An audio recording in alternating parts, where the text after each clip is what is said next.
Studio बेलबत्तिया।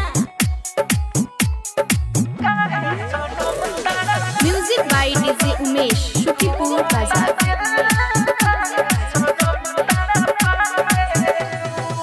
रोवाला से अखिया हो जाला लाल हो, अब ना हमारे पूछल हाल चाल हो।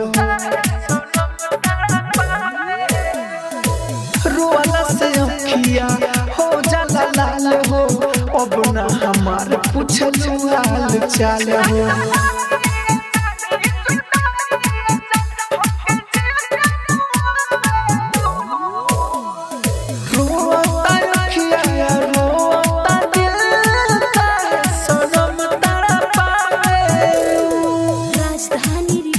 स्टूडियो बेलबत्तिया।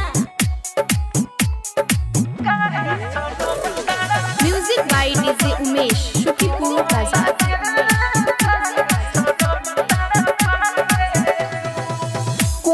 करे जा प्रीतिया लगा के का पैबो मनोज राहुल के भूला के।